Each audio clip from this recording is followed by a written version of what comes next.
Le acabo de dar toda una introducción fabulosa que no voy a repetir sin audio. Pero quiero que quede grabado que hice eso. Pero bueno, básicamente les estaba diciendo que íbamos a ver la clase 5 del día de hoy, o sea, el tema 5 que es sobre Miguel Ángel Buonarroti, o Miguel Ángel, como ustedes le quieran llamar, no importa. Em, y bueno, bueno, aquí, un poco en la oscuridad, así que pero igual que todo se escuche y se vea como debería. Igual no me tienen que ver a mí, tienen que ver la clase.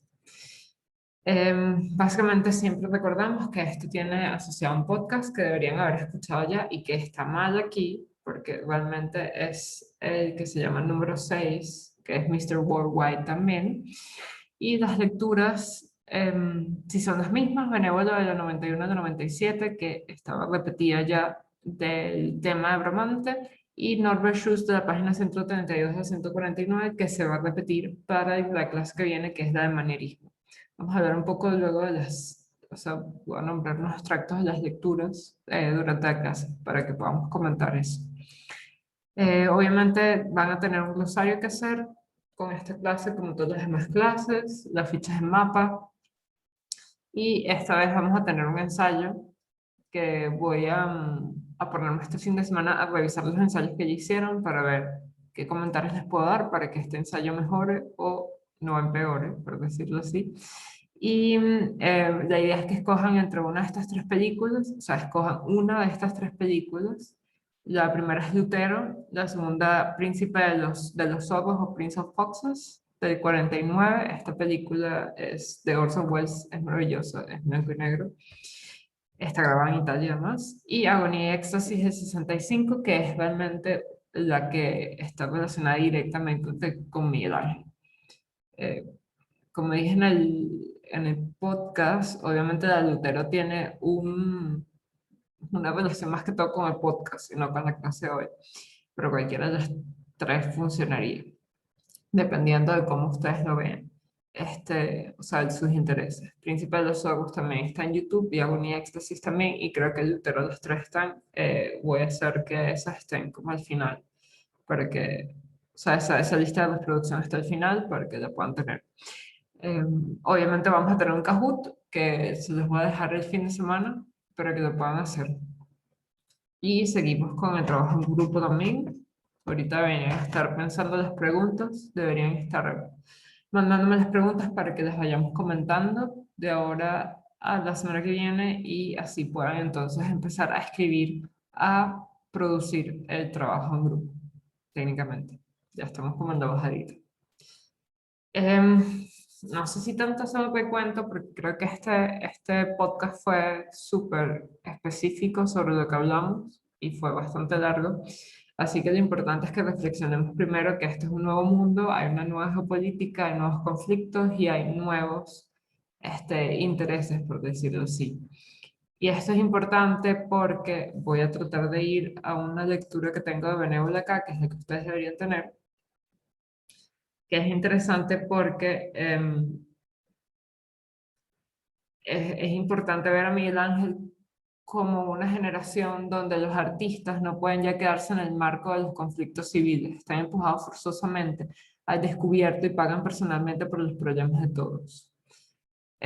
Sobre esta condición se funda de ahora en adelante su relación con la sociedad, en la cual no podían ya insertarse con la misma simplicidad, encontrándose siempre por lo menos en parte contrapuestos a la sociedad misma en una situación de sujeción o de contraste, pero de cualquier modo cargados de una responsabilidad general.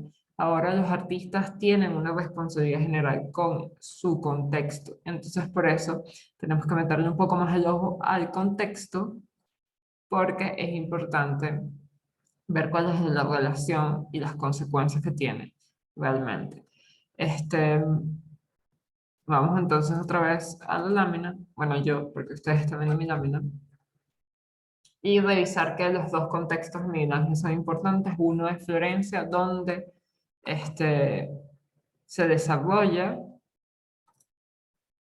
ahora no sé cómo salirme, chicos, donde se desarrolla, tendré que hacer esto, para que ustedes, para poder volver a hablar de Miguel Ángel desde la lectura de Benévolo. que dice: respecto a Miguel Ángel y otros de su generación, educados en la tradición humanista, esto es lo que sucede, este proceso sucede en Florencia. El contraste a que nos referimos no es percibido como un problema intelectual, sino como una tensión inmanente de su mundo de convicciones y afectos. Se ve cambiar de manos, consumido por el deterioro del tiempo, un ideal cargado de sus convencimientos esenciales, y quien reconoce la identidad de la contradicción ha de sentirse falta de la posibilidad de seguir pintando, esculpiendo, pasando de la experiencia artística a la religiosa como Buonarroti. Esto habla del contraste entre el ideal humanista y toda la concepción que tienen de sí mismos los artistas, o ese compromiso con las cuestiones artísticas. Entonces siempre va a haber una tensión de ahora en adelante con esas cuestiones. Y es importante entender que Miguel Ángel creció como humanista, se formó como humanista, y esto sucede en la corte de los Medici de Florencia, especialmente cercano a Lorenzo el Magnífico. Entonces, tenemos también esta otra parte de la contradicción podría representarse en Savonarola, que es como esta contraparte religiosa, pero a pesar de ser religiosa, es un poco fundamentalista, obviamente. Es una buena palabra para el glosario, fundamentalismo, está muy actual. Y por otro lado, es una crítica abierta a el papado. Entonces, es interesante cómo, de alguna manera, una figura como Miguel Ángel alberga como distintos aspectos, todo en una sola persona, y por eso ocurren también muchas contradicciones. Ok. Revisamos toda la parte de la reforma. Esto es imposible repetirlo, pero lo importante es que tengan en cuenta qué es lo que está sucediendo en este momento, dónde está sucediendo. ¿Pueden responderse a eso? Si se pueden responder eso, podemos seguir. Y básicamente, ¿cuáles son las diferencias entre los reformistas y los catolicismos? O cuáles realmente no son las diferencias, sino los puntos de conflicto en este momento. Los puntos de conflicto no son necesariamente religiosos, sino también llegan a ser como un poco extra religiosos, políticos, económicos, y el centro de toda esta contradicción, toda esta polémica está esta señora basílica, o sea, San Pedro, porque si no fuera por ella, posiblemente la reforma ni siquiera se hubiera dado.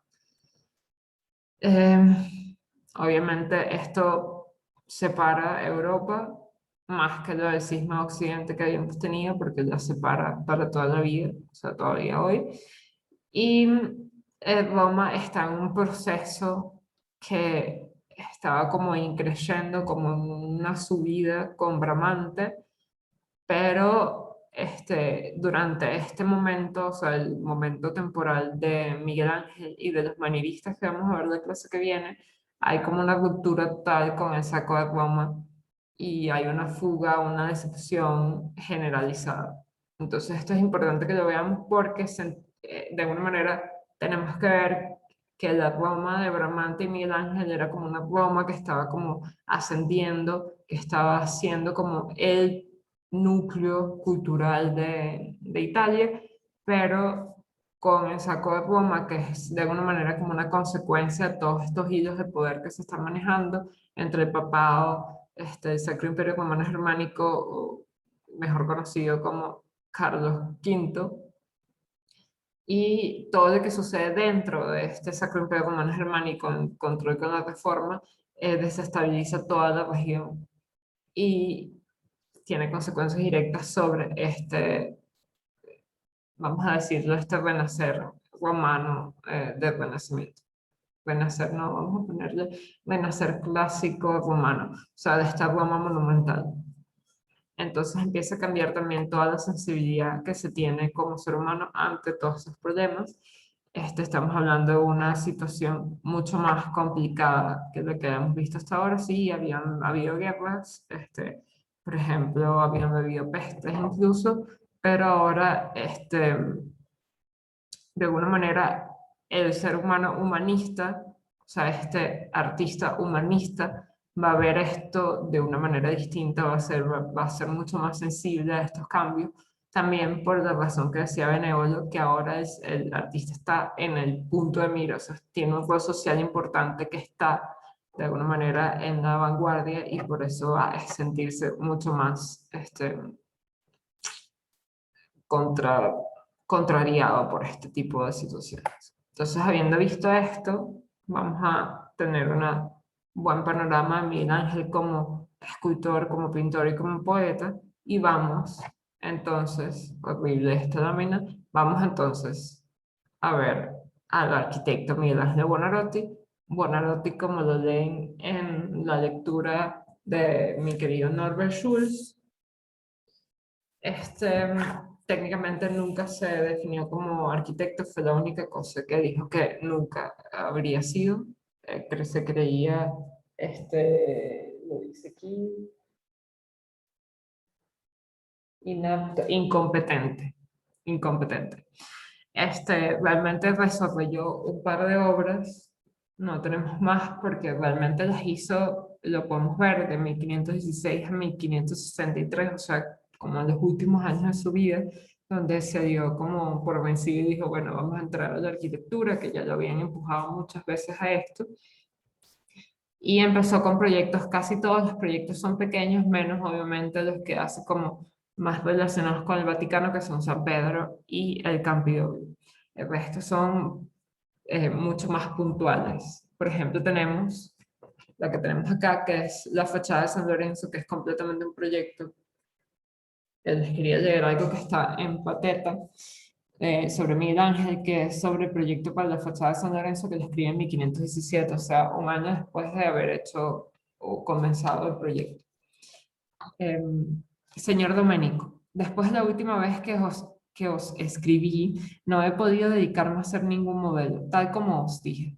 El porqué sería largo de contar. Había esbozado primero uno pequeñito que me servirá aquí a mí de barro y que aunque se ha torcido como un pestiño, se lo quiero mandar. Se lo quiero mandar de todas formas para que todo esto no parezca un embuste. Tengo que deciros más cosas bellas. Leedlas con un poco de paciencia porque son importantes. Se trata de que tengo suficiente ánimo para hacer que esta obra de la fachada de San Lorenzo sea, en arquitectura escultura, el espejo de toda Italia. Pero es necesario que el Papa y el Cardenal se decidan rápidamente sobre si quieren que la haga o no. Y si quieren que la haga, es necesario llegar a alguna conclusión, bien arrendándomela a destajo y confiándome todas las cosas, o bien de cualquier otro modo que hayan pensado ellos, que yo no lo sé, entenderéis el porqué de todo esto. El costo de la fachada, según la idea que yo tengo de trazarla y llevarla a cabo, entre otras cosas sin que el Papa se entrometa para nada, no puede ser inferior, según el examen que he hecho, a 35.000 ducados de oro, y por tanto yo aceptaría hacerla en 6 años. Con esto, en menos de 6 meses, debido a los mármoles, necesitaría al menos otros 2.000 ducados, y si al Papa no le gusta hacer esto es necesario, o que los gastos que he comenzado a hacer aquí para la mencionada obra vayan por mi cuenta y riesgo, o que yo devuelva los 1.000 ducados al Papa, o que traiga otro que continúe la empresa, porque yo, con todos mis respetos, me quiero marchar de aquí de todas maneras. Yo la leo completa, además del chisme de todo este conflicto con el Papa. Es genial porque demuestra como el grado de poder, por un lado, y el grado eh, de interrelación social que tenía el arquitecto. O sea, podía decirle al Papa así como, mira, esto no me sirve, usted se mete su dinero por donde sea, pero yo me voy del proyecto. Tenía el poder de hacer eso y tenía el poder de decidir sobre su propia obra. No era que lo iban a asignar a la obra, sino incluso casi como que él escogía la obra y decía, bueno, yo puedo hacerla y tengo mis términos. Y si no escoge mis términos, me voy, so long.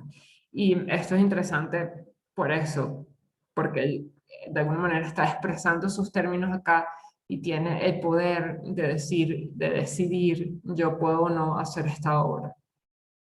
Entonces, de alguna manera es interesante esta carta y es un proyecto, o sea, no se hizo, no sé ahora exactamente por qué, si realmente el Papa le dijo, mira, no, porque realmente nunca se hizo esta fachada y lo vemos en la clase de Brunelleschi como esta iglesia quedó sin terminar técnicamente.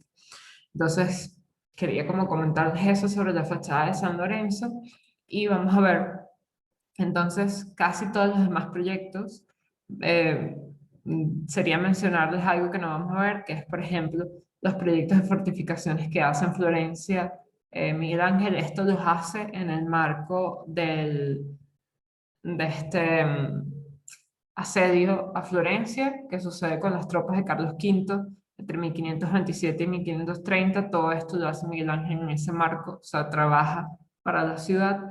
Y tenemos también un par de iglesias, por ejemplo, este proyecto para San Giovanni de Frontini que nos hicieron, y la Porta Pía, que también hace para uno de los papas, o sea, para un papa Pío, en 1560, que algunos dirían, creo que está aquí.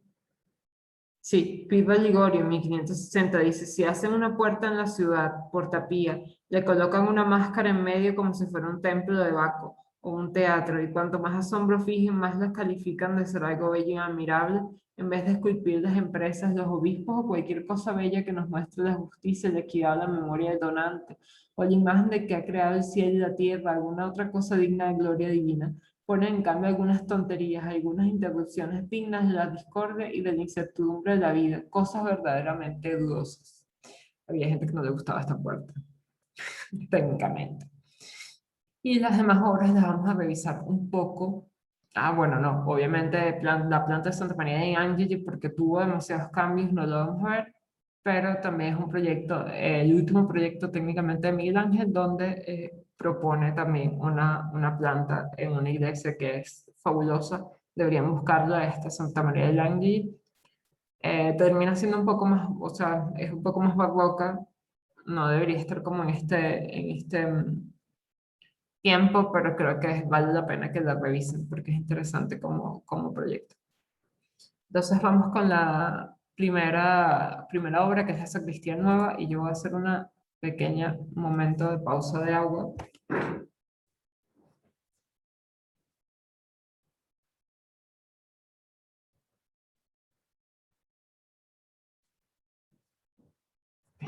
¿Me puedo ir? Regresar. Ok. Eh, 1520, 1534, estamos en Florencia. Eh, Antes de todos estos conflictos de saqueo, y los cardenales Medici, o sea, los siguientes papas, Leo X y Clemente, siempre lo digo mal, pero creo que es séptimo, estos dos señores le piden que haga unas especies de mausoleos para los Medici. Técnicamente deberían haber estado eh, Lorenzo, o sea, el Magnífico, y dos de sus primos, pero al final como que no, bueno, sí, se termina, pero no es una obra completa, completa, porque hay una parte, una de las partes escultóricas, adivinen cuál, la parte de Lorenzo de Medici no está completada, pero es una obra, no termina de completarse por estos mismos conflictos entre Carlos V y los papas. Es el espacio análogo al de Brunelleschi, o sea, estamos en la iglesia de San Lorenzo, en el monasterio de San Lorenzo en Florencia, y el espacio que tenía Brunelleschi era o sea, la sacristía vieja, y esta se llama la sacristía nueva, que es la de Miguel Ángel, que está acá, y esta sí sobresale hacia la calle, así que la podemos ver desde afuera un poco cómo es la construcción de esta pequeña capilla, de esta pequeña sacristía.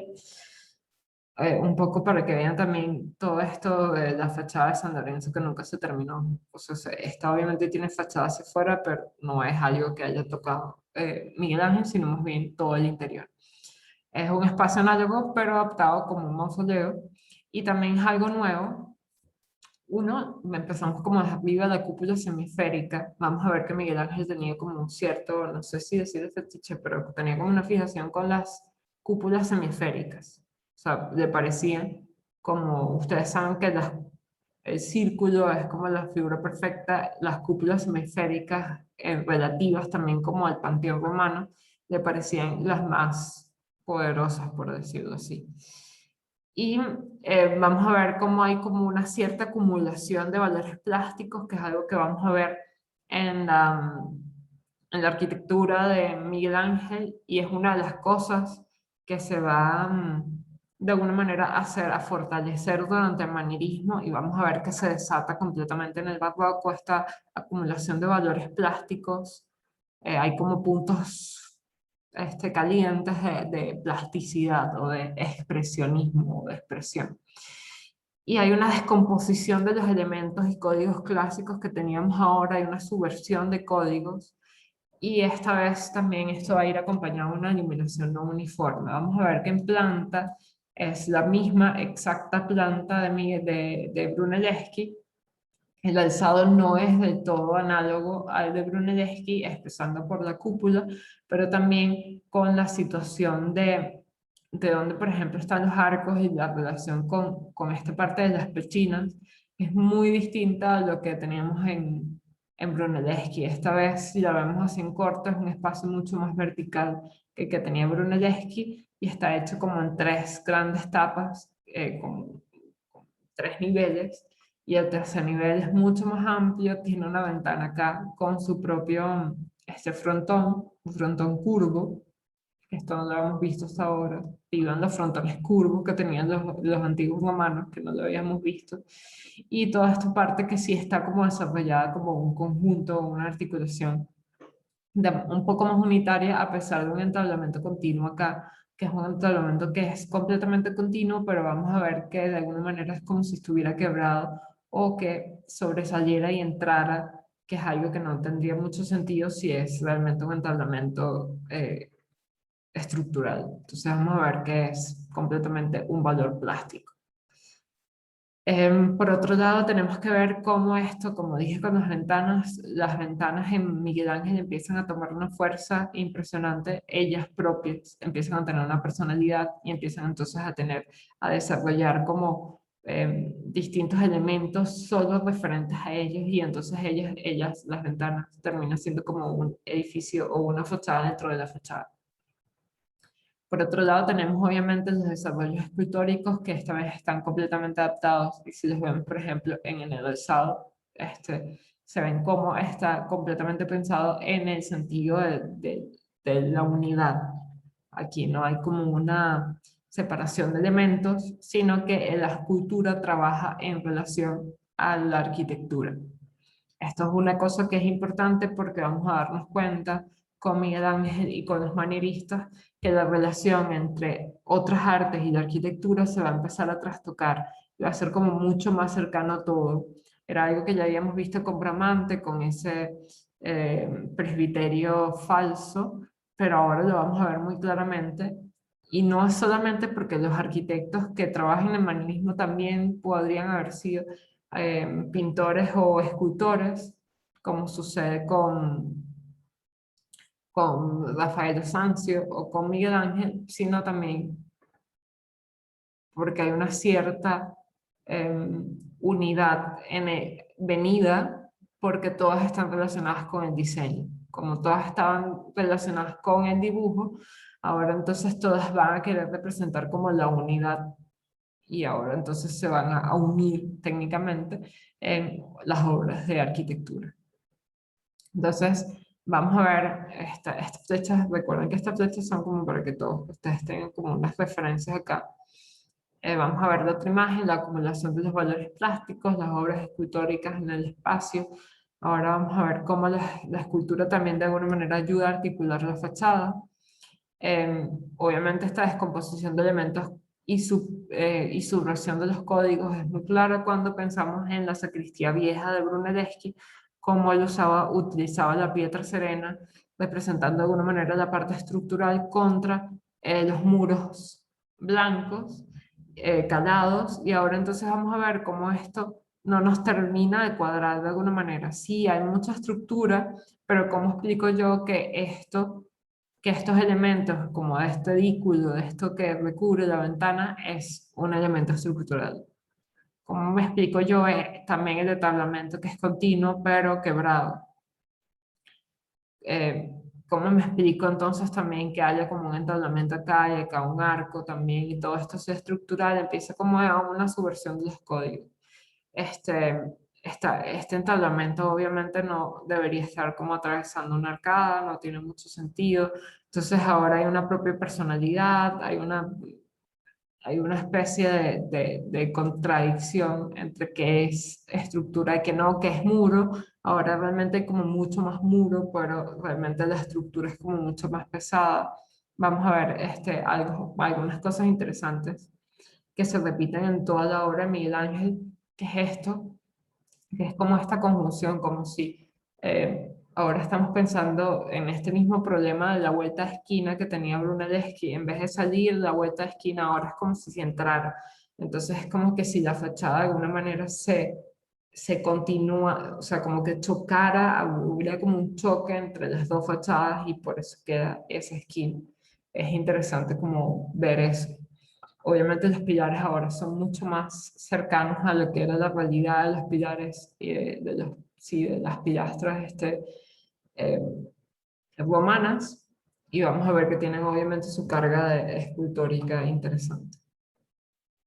Vamos entonces a salir de la capilla laurenciana para irnos, de la capilla Medici, perdón, o la sacristía nueva, para ir a la biblioteca laurenciana, que es técnicamente que sí al lado. Estábamos acá.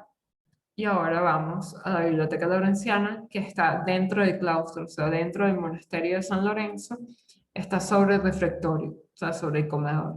Acá vemos como esto es un levantamiento 3D técnicamente, aquí vemos los dos claustros, uno, dos, uno, dos, y este es el edificio que está en planta baja, hasta unas arcadas acá, en planta baja esto es un refectorio, y en la planta alta es la Biblioteca Laurenciana. Vamos a ver que esto es 1524 también, es de la misma época de la sacristía nueva, y está el mecenas principal, es Leo X, o sea, uno de los cardenales Medici, que también pidió que hicieran la capilla. Obviamente ahora son los nuevos Medici, ¿no? La nueva generación, la parte 2. Lo más interesante de esta biblioteca, si la vemos a grandes rasgos, son como esta conexión narrativa entre tres entidades individuales, entre tres espacios individuales. Uno, el cuadrado en planta, es un cuadrado, en alzado no está en un cuadrado, es realmente un espacio muy vertical, que es el richeto o la recepción. Luego vamos a tener el espacio que es el espacio principal, que es la sala de lectura, que es un rectángulo, y vamos a tener un triángulo que es la sala de libros raros. Esta parte no se hizo, solo está el dibujo. Por eso en el alzado no está ahí, no lo vamos a revisar como específicamente, pero es interesante verlo como un proyecto que hay como una continuidad y hay un inicio y un final. Ahora realmente eso lo que hay es como un espacio principal. Y hay una necesidad general de recomponer la unidad a través de una narrativa existencial. Esto de la narrativa existencial suele sonar como un poco extraño, pero básicamente una narrativa es como un cuento que uno se echa. Entonces hay como un principio, un final, un desarrollo, etcétera, y hay como una continuidad en esto. Y es básicamente lo que les estoy contando acá, que hay una narrativa entre los espacios, hay una conjunción entre los espacios. Y lo existencial es básicamente porque así como la sacristía nueva, hay que estar ahí para poder narrar, hay que estar ahí para poder entender el espacio. Por ejemplo, la iluminación de la sacristía nueva, que es un punto que vamos a ver también en la Biblioteca Laurenciana, solo la podemos captar de manera adecuada si estamos ahí. Nosotros ahorita, como lo estamos viendo a través de pantalla, podemos entender a qué se refiere con la iluminación, pero si tú no sigues yendo varias veces, no vas a entenderlo completamente. Entonces por eso es existencial, porque se tiene existe, pues tiene que verse en un espacio existente. Entonces vamos con el primer elemento de esta narrativa existencial, que es el richeto o la recepción. Es un espacio muy interesante y realmente este es el espacio más interesante de toda la biblioteca, porque hay primero una contradicción con su planta y su alzado, es un prisma realmente, hay mucha verticalidad en el espacio y hay una proporción de 1 por raíz cuadrada de 2, o sea, de 1 por la diagonal de un cuadrado. Entonces vamos a ver que si esto es 1, esto es raíz cuadrada de 2, o sea, es la diagonal de un cuadrado. Entonces ambas la proporción y el espacio de planta están como en una relación, pero vamos a ver que el espacio es mucho más vertical. Por otro lado, vertical, pero monumental. Ven a la señora acá, ¿no? Señora, mire el tamaño de lo que debería ser como la base de estas columnas que están acá. Son las señoras volutas, o sea, señora pequeña. Y esto estamos viendo solamente hasta este nivel de la edificación. Es monumental. Entonces, además del tamaño real, hay una monumentalidad y una verticalidad muy clara en este espacio.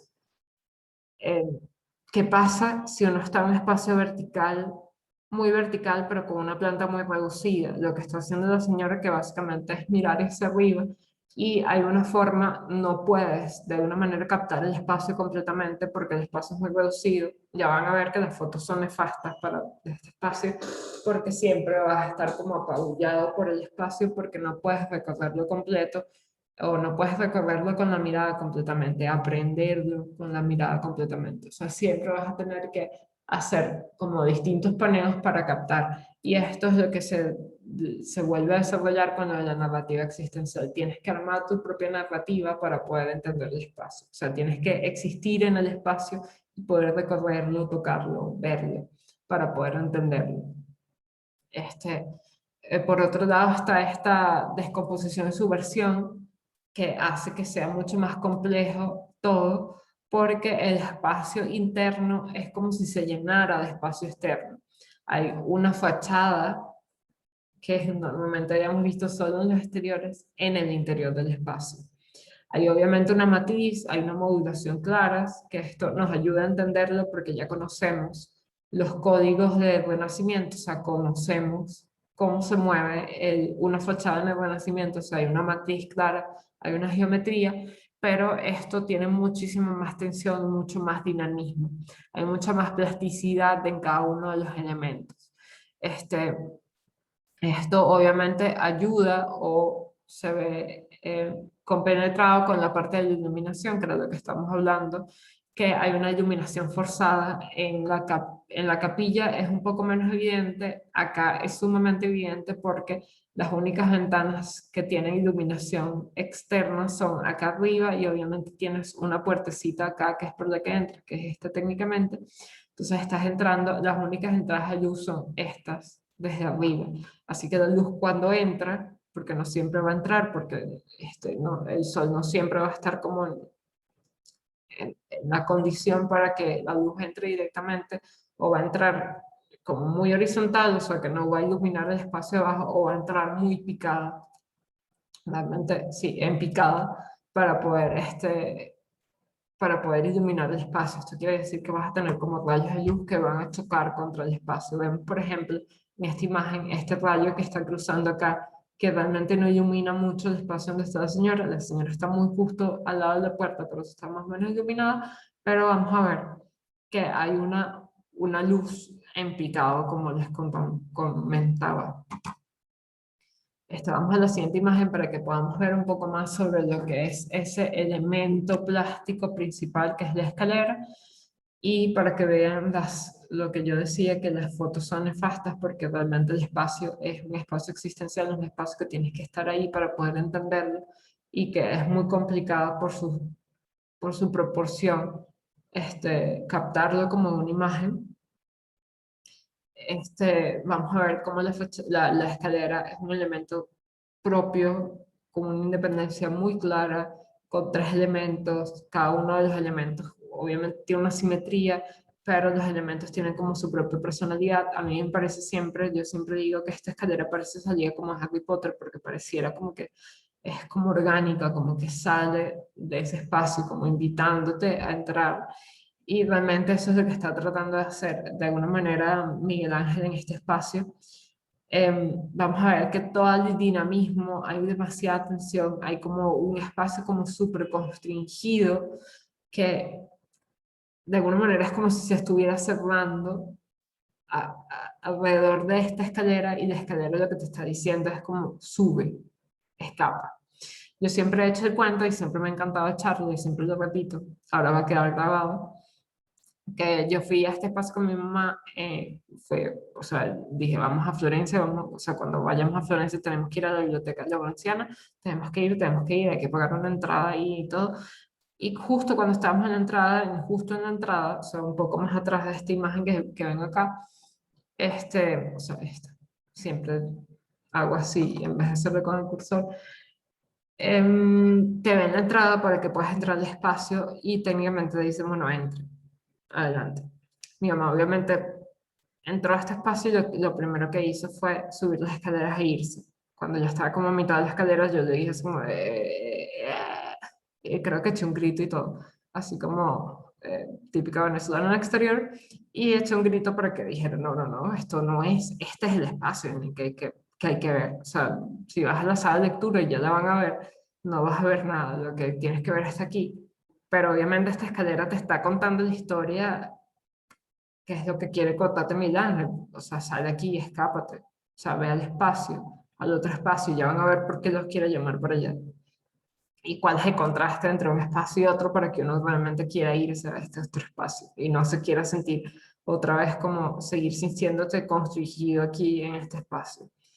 Esto obviamente, esta sensación, no solamente de la escalera, sino toda esta tensión que tenemos en esta fachada interna, donde todos los elementos están de alguna manera muy, sí, o sea, como pegados unos entre otros. Vamos a ver que hay mucha tensión, por ejemplo, con las columnas que las veíamos en la imagen anterior. Voy a regresar, como las columnas ahora no son, pasamos de las columnas exentas que tenía Brunelleschi a los pilares que estaban como en un bajo relieve, en Bramante, y aquí realmente Miguel Ángel lo que hizo fue como si los empujara hacia adentro, y entonces ahora la estructura que en algún momento fue exenta y que estuvo como completamente definida, ahora empieza a ser parte del muro, pero sin ser parte del muro, porque el muro incluso se abre para que ella entre.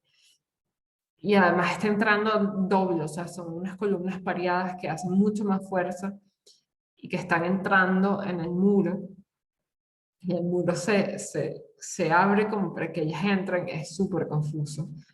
Este, y toda esta confusión está llena dentro del espacio. Vamos a ver también que esas columnas no tienen como un basamento propio, o sea, son unas columnas, pero las bases, lo que debería ser como la base de ellos es como realmente muy plana, es muy plana, no se entiende como estructuralmente, y las columnas luego se convierten en unas pilastras que ahora sí están bajo relieve un poco más logramante, pero vemos que el entablamento tiene como un pequeño quiebre acá.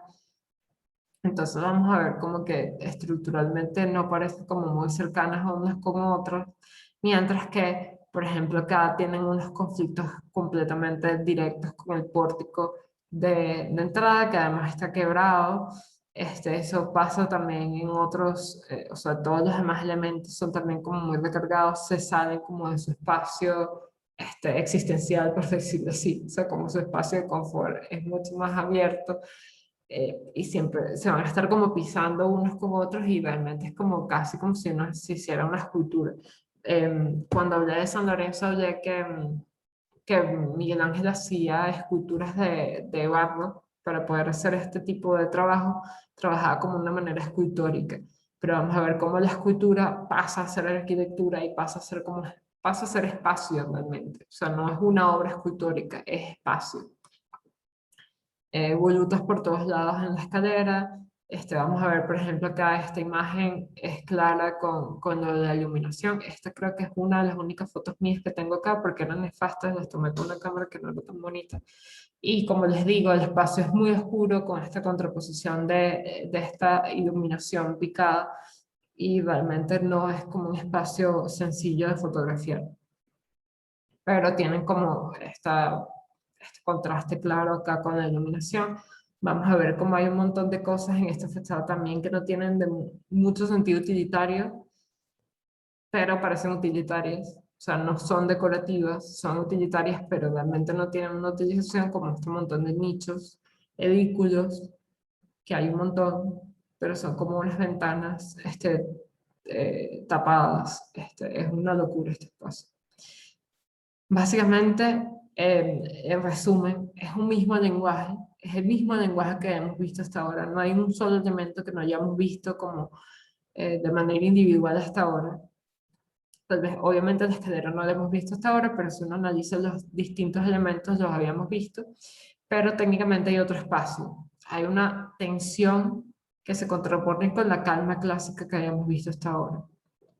Y la calma clásica, vamos a ver cómo hay como una contracción entre, o una contradicción entre lo que sucede en el bicheto. Estas fotos son mucho más iluminadas de fotógrafos un poco mejores, pero se contrapone con la sala de lectura que tenemos acá, como vamos de un espacio que es como conflictivo, tensionado, con unas proporciones un poco confusas, a una proporción 1:1, bellísima, en la sala de lectura. La sala de lectura nos habla de esa horizontalidad brunellesquiana que habíamos tenido hasta ahora, nos habla de esa sucesión de planos, sucesión de elementos que nos dan como una cierta calma, hay una perspectiva lineal muy clara, todo esto se sucede en el espacio de la sala de lectura. Claro, si uno lo piensa como que esto es un espacio de sala de lectura, tiene que haber una calma inherente a este espacio, tiene que haber un reposo, tiene que haber una cierta calidad de espacio para que funcione como sala de lectura. No ibas a poner a los monjes a escribir y a leer y a estudiar en esta tensión clara, ¿no? Se puede leer obviamente también como de manera simbólica, como esta tensión puede responder como a este mundo complicado contra el mundo del estudio, o qué sé yo. Hay muchas formas de leerlo porque hay mucho simbolismo como detrás, como mucho feeling, mucho sentimiento, ¿no? Vamos entonces con la pasa de Campidoglio, pero primero voy a hacer una pausa. Creo que era, ¿quién era? Era la Yuzka, que me dijo que había que hacer como dos pausas. Voy a hacer una pausa.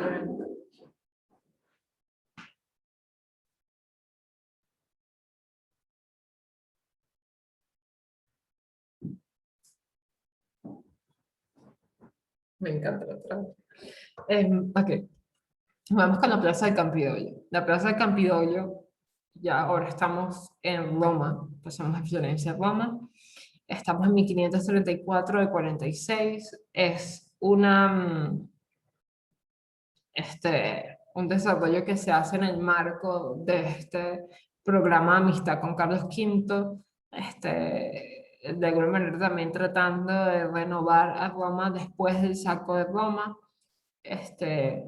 Hay como una cierta representatividad muy clara en esta plaza, eh, que piensa ser como el renacimiento del renacimiento, como, o sea, vamos a renacer de lo que ya habíamos renacido. Es confuso, pero es como una especie de representatividad dentro de este caos que habíamos tenido hasta ahora. El Papa Pablo III y luego Sixto V son los que trabajan con esta plaza, y de alguna manera Miguel Ángel la empieza y es ya como a la puerta que la termina. Vamos a revisar el plano de Roma. Aquí tenemos a nuestra San Pedro, a nuestra colina del Vaticano, y por acá tenemos la colina del Capitolio, o sea, una de las 7 colinas romanas en las que se funda la ciudad. Técnicamente esta colina es donde se funda, donde está el símbolo de Roma, que es la lupa capitolina, o sea, la loba capitolina, donde tenemos a Rómulo y Remo debajo. Eh, Pueden buscarlo en el glosario, o sea, buscar realmente como, o sea, no es una palabra, pero pueden buscar un poco sobre la fundación de Roma y entender la importancia de esta colina capitolina. Parece como colina capitolina. Esta colina capitolina técnicamente está como en todo el centro de Roma, y esto la hace como muy importante en el sentido representativo, no solo porque aquí también recibió el poder político de Roma durante muchísimo tiempo, o sea, durante la República y el Imperio, porque ahí estaba el Senado romano, sino que también ahora está como en el centro de todo, está justo detrás, o le da como la espalda técnicamente, se le podría decir que es la espalda, a lo que es el foro, los foros romanos, y vamos a ver que esta línea, este eje que tenemos acá, es la avenida de los foros romanos, que viene del Coliseo, creo que se ve la esquinita acá, creo que sí, se ve la esquina del Coliseo romano. Tenemos todo el desarrollo de los foros romanos, basílicas, bla, bla, bla, y luego está la colina capitolina con la plaza de Campidoglio. Esto obviamente ahorita se unifica con la Plaza Venecia que tenemos acá y es como un gran centro representativo de Roma, en aquel momento también lo era, y por eso se renueva. También lo pueden ver si lo estamos viendo como en el mapa en gran escala. Aquí tenemos el Coliseo, los foros romanos. ¿Y qué pasa después de la colina capitolina? Obviamente hay una visual directa hacia lo que es el Vaticano. Aquí tenemos el Castel Sant'Angelo y San Pedro. Entonces, como que si de alguna manera se abriera y ahí marca una, tengo que dibujar algo. Hay como una direccionalidad clara. Esto deberían ver hacia el otro lado, pero ustedes entienden. O sea, como hay un camino claro entre como el clásico o la Roma clásica y la Roma, de alguna manera, cristiana ahora. Esto también sucede y tenemos que ¿se acuerdan que les dije que se estaba haciendo cuando estábamos con este plan de amistad con Carlos V? Se empieza a hacer para que Carlos V tenga como el recorrido de toda la Roma. O sea, Carlos V lo iban a pasear por acá hasta ir al Vaticano. Entonces, de alguna manera es como abrir el espacio urbano a este camino, esta narrativa de Roma, por decirlo así. Entonces, de alguna manera, es un espacio que reúne poder, representación e historia.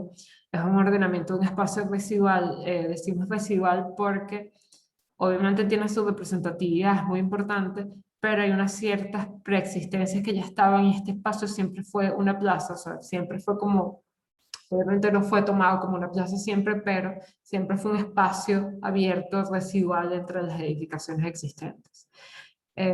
Habían preexistencias de la Roma antigua, habían preexistencias de Rossellino, que también trabajó en la ordenación de uno de los edificios, y se adaptó a los edificios, se continuó ese recorrido del foro hacia el Vaticano, y es un espacio civil y celebrativo como los que habíamos visto con las ciudades del Renacimiento. Esto no ha cambiado de alguna manera. Vamos entonces con la siguiente lámina para poder explicar un poco más de las preexistencias. Obviamente estaba el recorrido imperial que habíamos dicho, estaban los palacios de los senadores y los conservadores, el palacio de los senadores está acá, el palacio de los conservadores está acá. Estos son preexistencias casi desde la antigüedad, se habían remodelado innumerables veces. La última había sido con Bernardo Rossellino, que trabajaba con el Papa. Y tenemos la iglesia de Santa María Aracocelli, que es esta que está acá. Ven la fachada que está aquí, es una fachada hermosísima.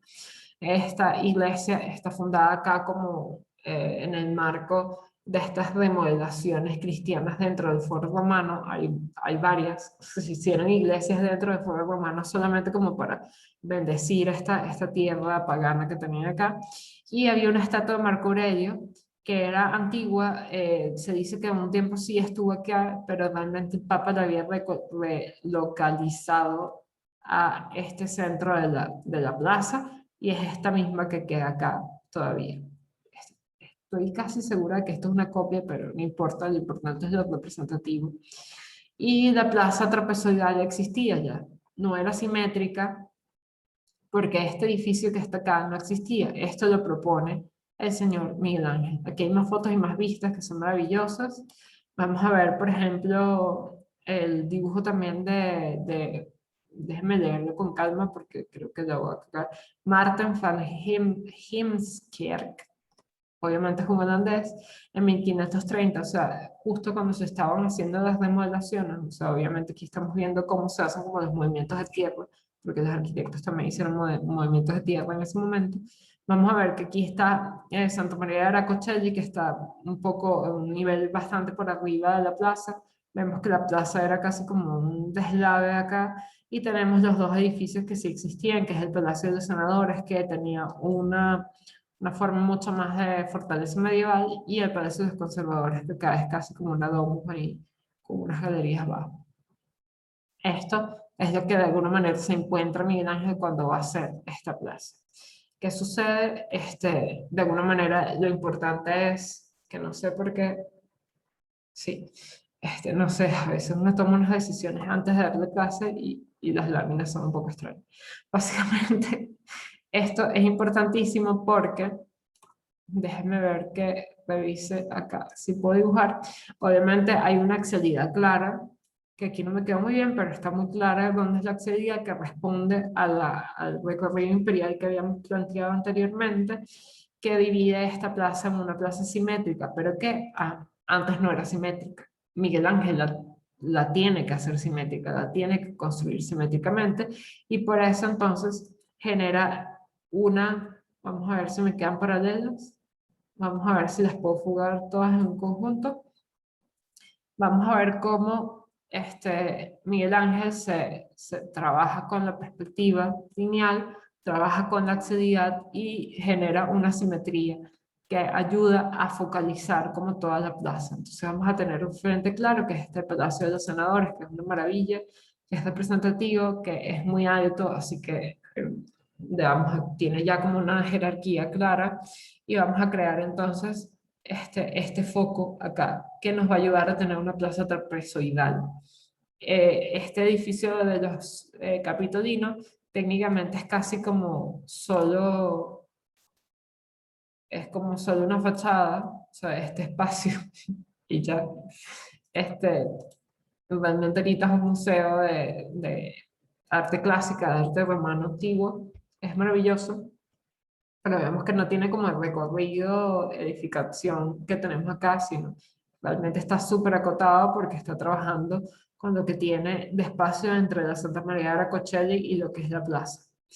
Esto es importante y vamos a borrar acá para podernos ir a la lámina que viene, donde vamos a ver un poco, salir, vamos a verlo de alguna manera como en 3D. Vamos a ver cómo el edificio de los senadores está de alguna manera cerrando este espacio, y este espacio fuga directamente, no hay otra forma de decirlo, fuga hacia la ciudad, o sea, hacia San Pedro, porque viene del recorrido de los imperiales, o sea, los foros imperiales, y fuga hacia San Pedro, además con una escalera rampa que ayuda a generar como esta fuga, que además ella como que abre al espacio, el espacio es interesante. Santa María de la Cochilla está acá, vemos como este edificio es como solo fachada, o sea, es solamente como un sanguchito de edificio, y vemos como la fachada de alguna manera se adaptó a un edificio que ya existía. Esta fachada también está adaptada, y todo el espacio que está acá de estas escaleras también son propuestas por Miguel Ángel, de alguna manera casi como que subiendo la edificación, generándole una jerarquía mayor a las otras dos fachadas que tenemos acá, y obviamente genera una doble escalera acá, una doble escalinata fabulosa con una fuente aquí al final que nos ayuda como a reforzar obviamente toda esta generación del eje, y también en la fachada también hay como una jerarquía en el centro. Hay una simetría y continuidad, se propone este edificio extra, la perspectiva ya la dije, hay un trapecio como un cono visual, y hay una continuación de recorrido con la vista hasta San Pedro, hay una suma de una elipse, que esto no lo habíamos comentado, como una variable, que bien podría haber no estado y no estuvo por mucho tiempo porque se propuso, o sea, Miguel Ángel la propuso, no se continuó sino hasta mediados del siglo XX, cuando realmente se desarrolla. Tienen que tener en cuenta que esto es una locura decirlo, pero como muchas de las partes de Roma, había tráfico vehicular por esta plaza. Eh, pero vamos a ver que no entiendo cómo tenían la sensación del espacio con un tráfico vehicular, pero vamos a ver cómo este óvalo de alguna manera es casi como un círculo constringido en ese trapecio, y está como una cierta tensión, es como si lo hubieran aprisionado, y entonces él tiene que fugar, tiene que moverse, y obviamente nos genera una dinámica y una tensión clara, nos genera obviamente también una direccionalidad clara, porque el óvalo tiene esta conjunción extraña que parece un círculo, entonces podría tener un centro, pero bien sabemos y sabemos de geometría que no tiene un centro sino dos focos. Entonces es como esta contradicción que se va a dar y este óvalo, piénsenlo, grábenlo, anótenlo, óvalo, porque lo vamos a ver mucho en el barroco. Obviamente que va a ir en el centro fake del óvalo porque no hay un centro, pero necesitamos un centro del sol, que es Marco Aurelio, o sea, el pasado, la antigüedad, el emperador romano. Hay una cierta armonía que nos hace sentir este espacio que no es la armonía que habíamos visto con Brunelleschi o con Alberti, que es como esta suma del espacio, de los elementos, que todos generan como una continuidad y están hablando como un mismo lenguaje. Acá hay como una suma de cosas que nos generan como una cierta armonía en el sentido de que nos sentimos como conectados con el espacio. Ahí se llama como, creo que es el mismo Norbert Schulz que dice que es como si estuviéramos en un espacio de creación,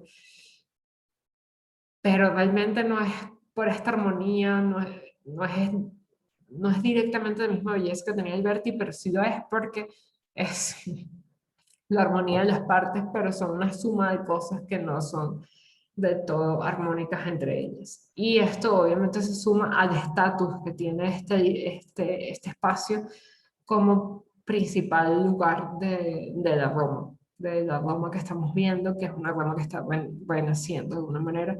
Vamos a ver cómo Canaletto pinta esta plaza 1730, vamos a ver que su perspectiva es como mucho más halagadora, mucho menos fugada, pero está ahí. Y vamos a ver, esta es la vista que tenemos desde esta escalera.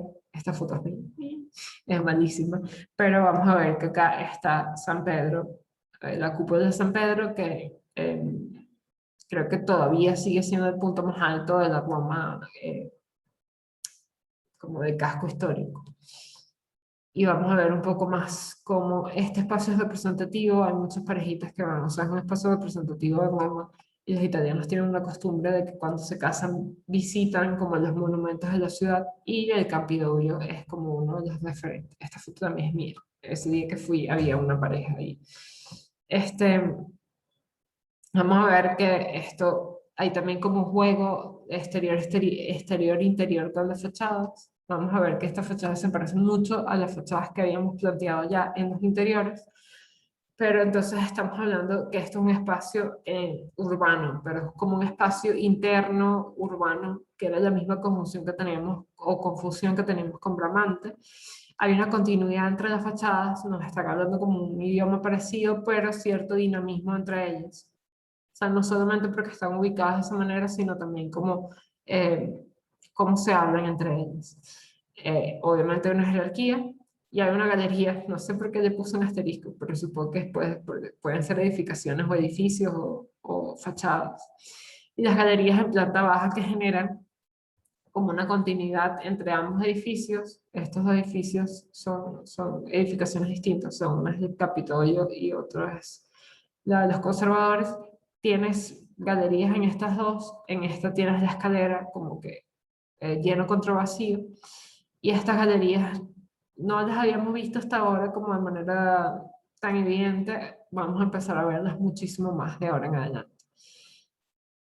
Estas galerías obviamente están ayudadas por el Loro Gigante, que entonces nos va a hablar como en tres idiomas, porque si vemos acá un detalle, vamos a ver que esta galería, que además es adintelada y no de arquerías, está definida como por un par de columnas, que no, ahora no estoy muy segura, pero parecen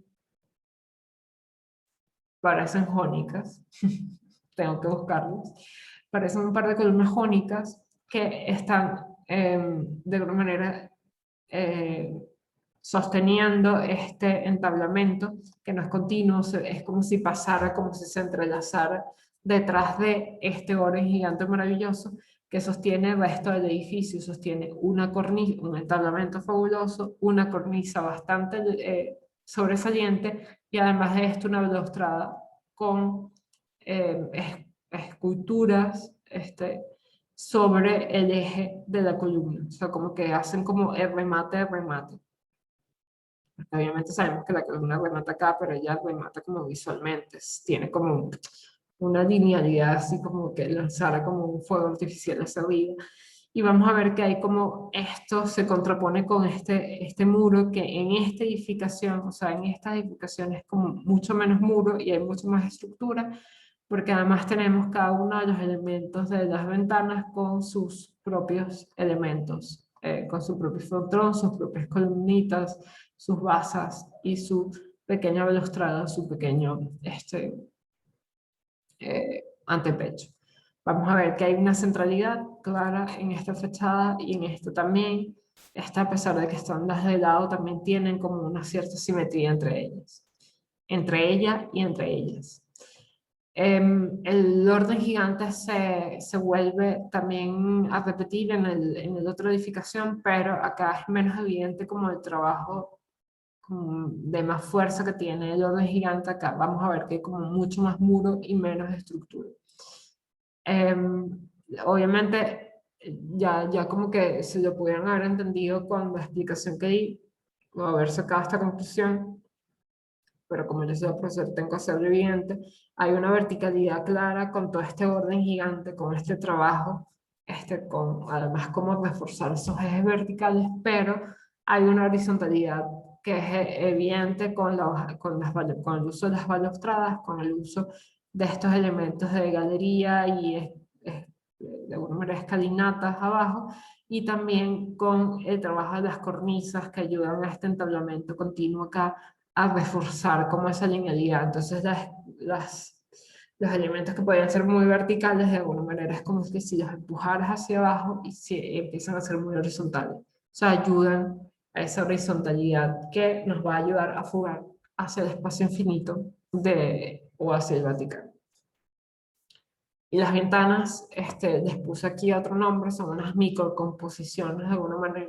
Creo que la saqué de Norbert Schulz, las llama como microcomposiciones, y vamos a ver que esto es un elemento que se repite un montón en el Palacio Farnese, que vamos a ver un poco más que todo dónde está, porque nos importa dónde está, porque ya lo hablamos en la clase anterior.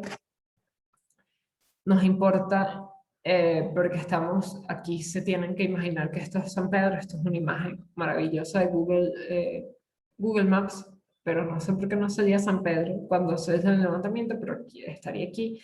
Y esta Vía Giulia, si ustedes buscan las láminas de Bramante, van a ver que Vía Giulia es una de las vías que se hicieron con las papas, o sea, con el Papa Julio. Y en esta Vía Giulia vamos a ver que se desarrollan, les dije la clase pasada que se iban a desarrollar un montón de palacios y un montón de iglesias, etcétera, de lugares importantes, y el Palacio Farnese es uno de esos ejemplos. El arco que vimos en la clase con Bramante es este que está acá. Acá había un desarrollo, un jardín privado que tenía hacia el Tevere. Este es el Tevere o el Tíber. Y este es el Gran Palacio Farnese, es como una gran masa. Los Farnese, que son la familia del Papa Pablo III, era una de las familias importantes de Roma. Pablo III empieza a construir esto, creo que antes de ser Papa, pero obviamente después se agarra como el poder, se agarra como todo, se le sube los humos, y empieza a comprar también como los terrenos aledaños al palacio para poder hacerle una plaza. O sea, casi que compro la casa, la derrumbo para yo poder tener una plaza que vea hacia mi palacio. Entonces es un edificio con distintas fachadas importantes. Obviamente la principal es hacia la plaza, pero tiene tiene una fachada acá que es hacia una de las vías que se unifica con esta vía Giulia, y tenemos el arco y el jardín que tenemos acá. Vamos a ver que esta es la fachada que da hacia ese arco. Es una maravilla de fachada con un par de logias abiertas hacia el Tevere y hacia el jardín. Eh, de alguna manera son hermosas, vamos a decirlo así, no tenemos que analizarlas como formalmente para decir que son hermosas, especialmente como imaginarse en ese espacio.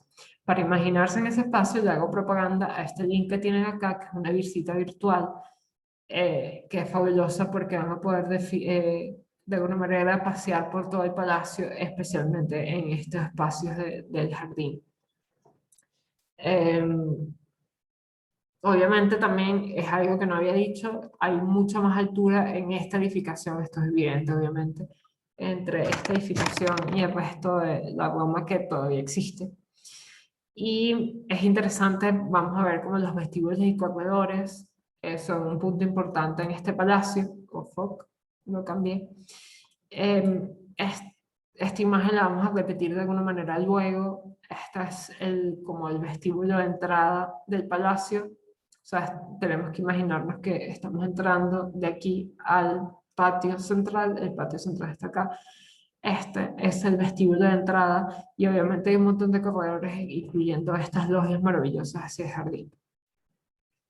Vamos a ver que esta construcción, este vestíbulo, estamos casi como que trayéndonos una iglesia de Renacimiento al palacio y vamos a ver que tiene como todas las cualidades para hacer una buena nave de iglesia. Es una maravilla de espacio. La fachada creo que es como lo más relevante porque es algo que es realmente lo que hace Miguel Ángel hasta ahora, lo que habíamos dicho, y no lo dije abiertamente, lo debí haber dicho mejor.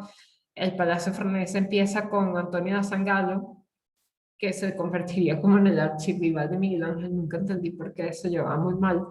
Creo que Miguel Ángel se llevaba mal con todo el mundo realmente. Miguel Ángel empieza en 1546 a la muerte de San Galo, retoma varios proyectos, incluyendo San Pedro, incluyendo Palacio Farnese, y entonces renueva como todo el sistema de fachada que ya se tenía con San Galo. Marca de alguna manera el centro, hay como una conjunción, no solamente con este almohadillado, con este arco almohadillado, que de alguna manera además es interesantísimo cómo se comunica con la fachada, porque es como si estuviera inacabado. Hay un almohadillado acá, que no tenemos que entender por qué está ahí, con una balaustrada que habla de un balcón. El balcón tiene una puerta que es distinta, hay como un adintelado, no hay un arco, ni tampoco un frontón, sino la heráldica de Farnese. O sea, los símbolos, los sellos, los escudos.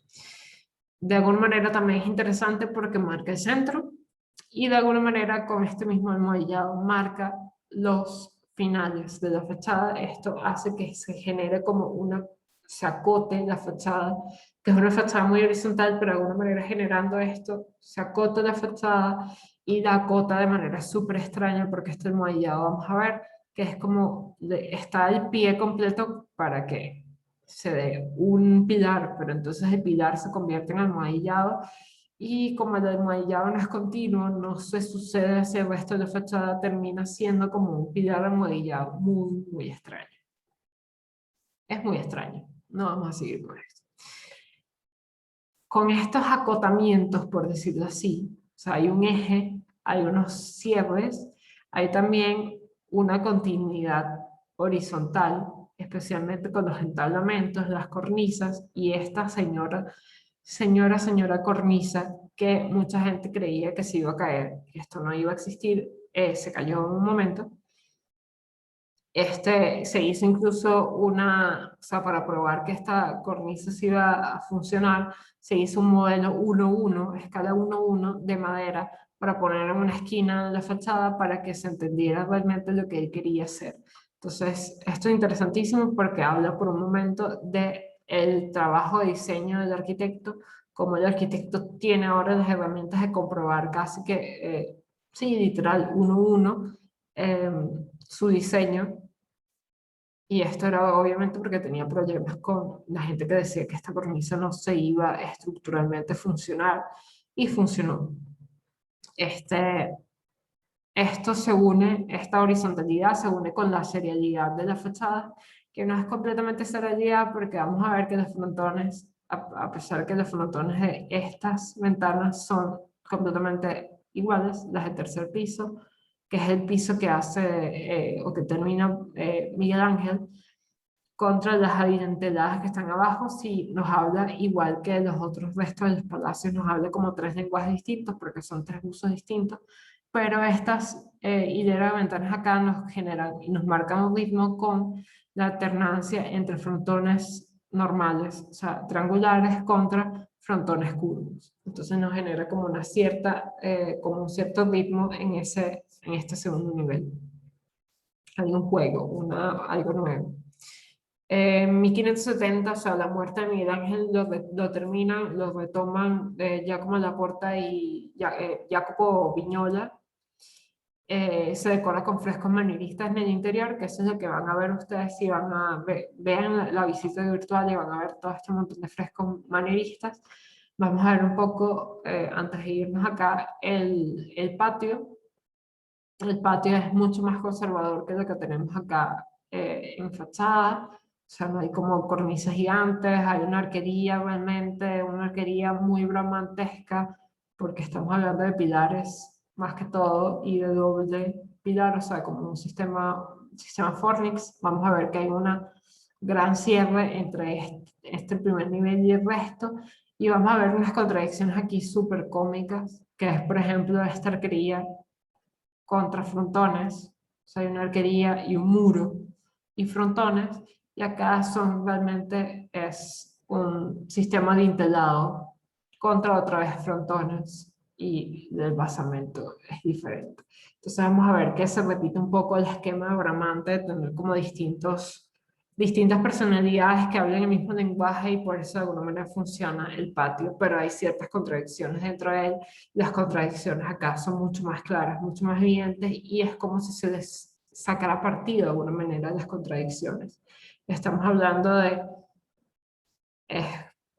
con Miguel Ángel y lo vamos a ver con el manierismo, que estas contradicciones de alguna manera son como más divertidas tenerlas que no tenerlas. Eh, y esto nos habla de cómo se toman ellos el lenguaje del Renacimiento. Estamos hablando que el Renacimiento antes se seguía como a pie juntillas todo, pero ahora estamos viendo cómo estas contradicciones nos divierten, nos hacen sentir que hay como un cambio, como una existencia, o sea, como que son existentes, que nos están hablando de otras cosas. Vamos entonces finalmente con la Basílica de San Pedro, que es el punto fuerte de la obra de Miguel Ángel, porque obviamente está retomando un proyecto de Bramante. Entonces, antes de empezar con esto, necesito hacer una pausa de agua ya.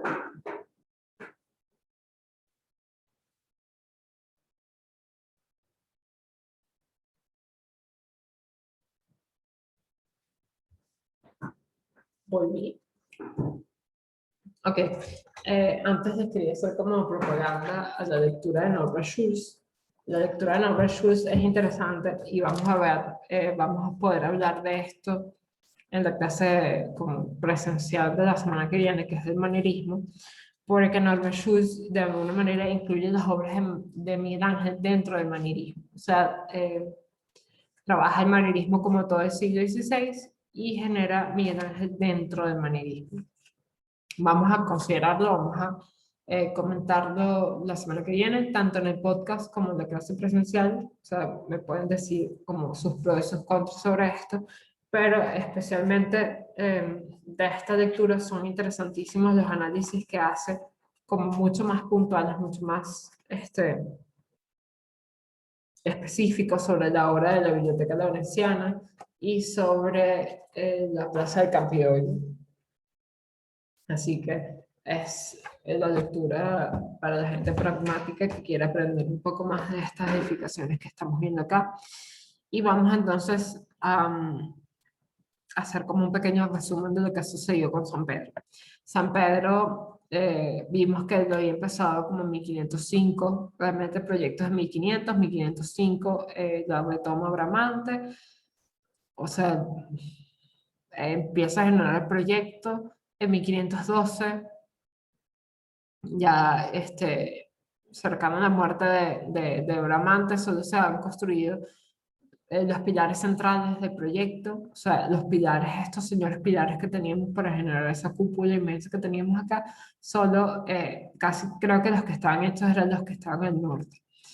En 1514, Rafaelo, el señor Rafael Sanzio, se convierte en arquitecto de Leo X, o sea, el Papa Medici, y trabaja con Antonio de Sangalo, es como su sidekick, trabajan obviamente en San Pedro, o sea, era una de las obras que había que trabajar en el Vaticano.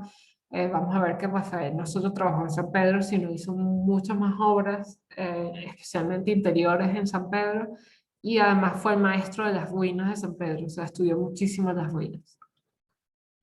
Antonio de Sangalo también trabajaría muchísimo, especialmente también en murallas, serían como sus dos puntos fuertes.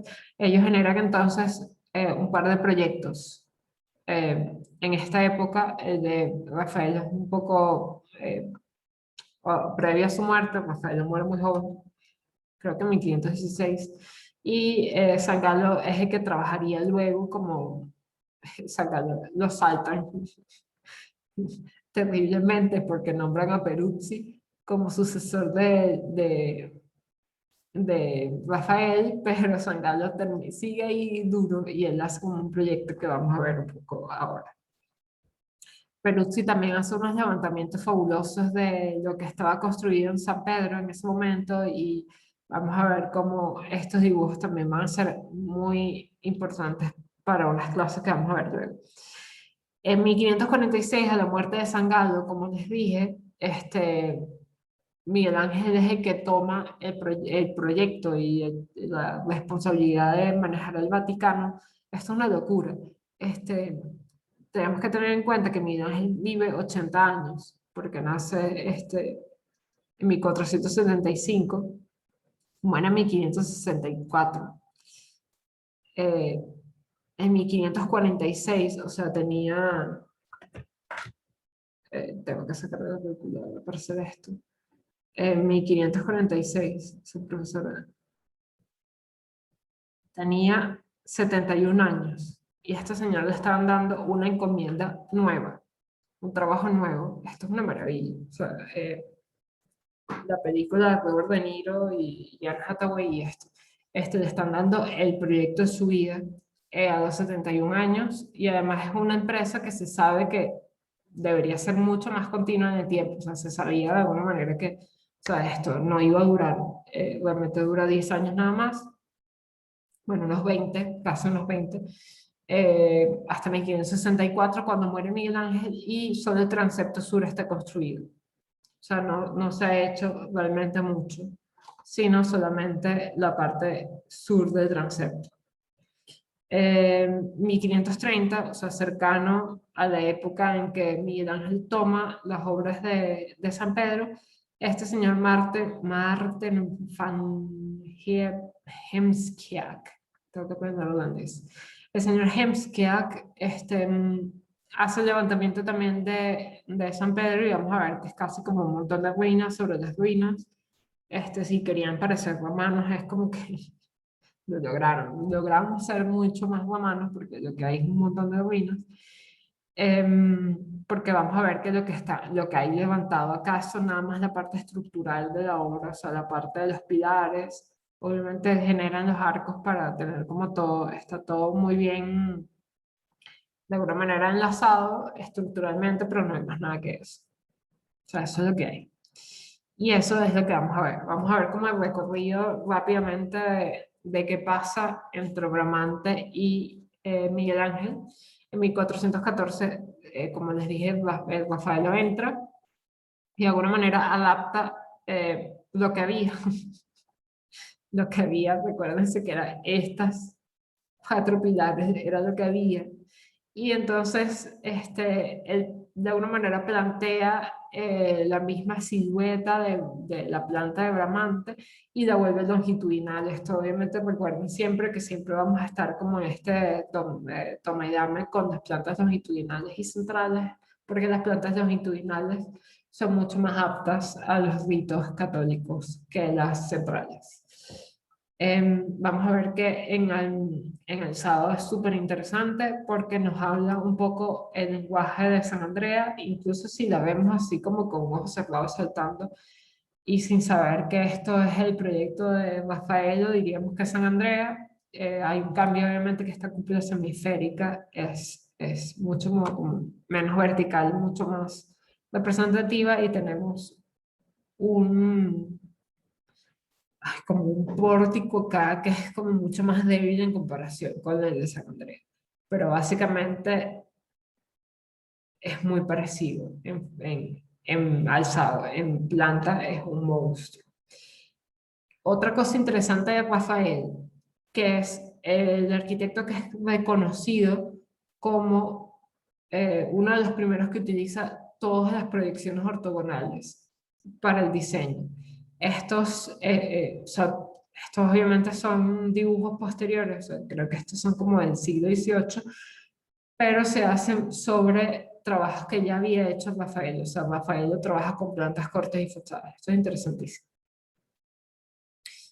Vamos entonces con Peruzzi. Peruzzi, esto lo hace como un poco después de trabajar con Rafael. A Peruzzi obviamente tocan los tiempos más difíciles de todos. Sacó de Roma, muere en 1536, no se inicia nada, entonces lo que queda es el proyecto. Vamos a ver que Peruzzi sí le gustaba mucho más el proyecto de una planta central. eh, de una manera la hace como un poco más florida, pero retoma mucho más, es como mucho menos unitaria, por decirlo así, mucho más fragmentada, pero tiene todos los contenidos que tenía la planta de Bramante. Tenemos las torres, tenemos las pequeñas capillas, tenemos estas que ahora son como unas ambulatorios, unas girándolas ahí que son como otros coros, pero se mantiene fiel a la planta central. Ahora son como más torres esquineras y añade un pórtico a la fachada, que es lo que vemos acá. Y un momento.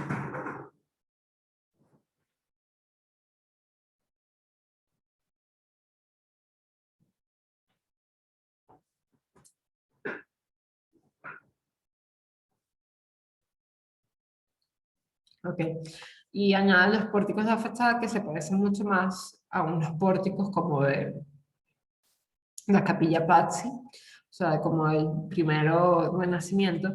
Es interesantísimo cómo además estos pórticos parecieran no tener ninguna relación con la planta que estamos viendo. Vamos entonces con San Galo, que de alguna manera retoma, él realmente está trabajando desde 1520, pero retoma el trabajo de Peruzzi cuando Peruzzi muere, y realmente tiene como mucho más tiempo porque está trabajando desde 1520 en este proyecto. De alguna manera como que le da tiempo de desarrollar mucho mejor todo esto y decide hacer como una concesión entre lo que es una planta eh, de alguna manera central con una planta longitudinal, agregando como un nártex, como un pórtico con mucho más desarrollo. Tiene además incluso una cúpula, las torres a las esquinas que marcan como esa entrada, enmarcan esta entrada. Y vamos a ver cómo hay como una especie de procesionalidad hacia el centro de la edificación. Mucho del lenguaje se repite o se toma del trabajo de Peruzzi y de Bramante, que usa un poco de Rafael. Rafael es el que trabaja como con esta doble... sí, sí, es una locura. Estos dobles ábsides que tenemos acá, en San Galo pareciera que tuvieran más sentido, porque sí parece como un deambulatorio, como un girándolo,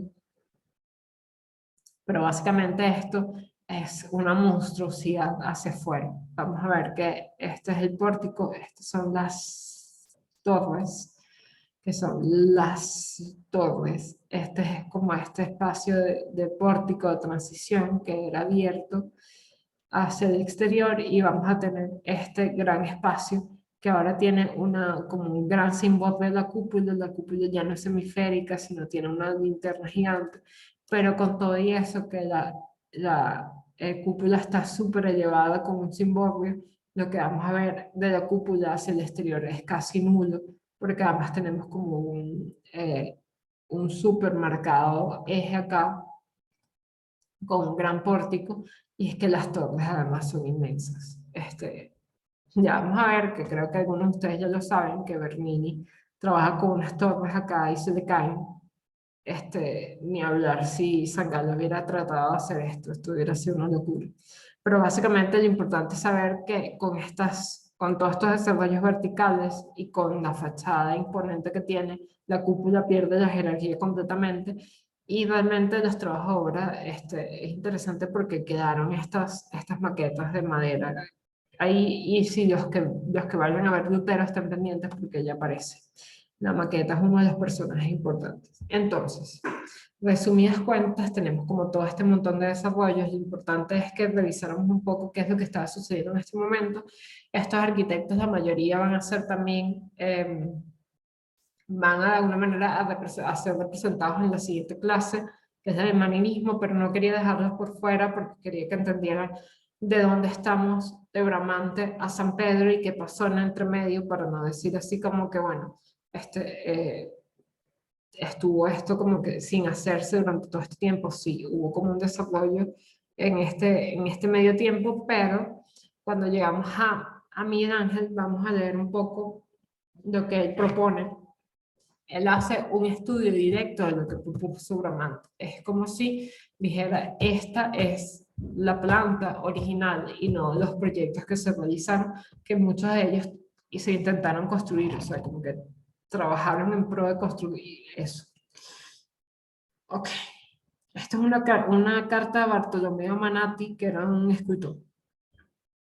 Señor Bartolomeo, querido amigo, no se puede negar que Bramante no fuera valiente en la arquitectura como cualquier otro de los que ha habido desde los antiguos hasta hoy. Él planeó la primera planta de San Pedro, no llena de confusión, sino clara, escueta, luminosa y aislada, de modo que no estropeara nada al palacio. Se consideró muy bella, como ahora está de manifiesto. De modo que cualquiera que sea separado del mencionado orden de Bramante, como ha hecho Sangallo, recuérdense que él odiaba a Sangallo, se ha apartado de la verdad. Y si es así, quien tenga una visión no apasionada lo puede ver en su modelo. Con ese círculo que hace por fuera, quita todas las luces a la planta de Bramante. Déjenme regresarme para que vean la planta de Sangallo. Con ese círculo que hace por fuera, quita todas las luces a la planta de Bramante, y no solo esto, sino que por sí misma no tiene luz alguna. Y tantos escondrijos por arriba y por abajo son muy cómodos para infinitas delincuencias, como tener escondidos a bandidos, acuñar moneda falsa, violar monjas y otros delitos. De modo que por la noche, cuando se cerrase la iglesia, se necesitarían 25 hombres para tratar de que nadie se quedara escondido. Además, habría otro inconveniente: arrollar con el añadido que hace el modelo por fuera de la composición de Bramante, forzosamente habría que demoler la Capilla Paulina, las estancias de Piombo, la ruta y muchas otras. Ni la Capilla Sistina creo que quedaría intacta. Ella había trabajado en la Capilla Sistina, además que le dolía, pues. De la parte hecha del círculo por fuera, dice que costó 100.000 escudos, pero esto no es cierto, porque se podría hacer con 16.000, y demoliéndolo se perdería poca cosa porque las piedras ya hechas y los cimientos no podrían venir más a propósito. Se mejoraría el edificio en 200.000 escudos y 300 años a tiempo. Esto es lo que me parece, sin apasionamiento alguno.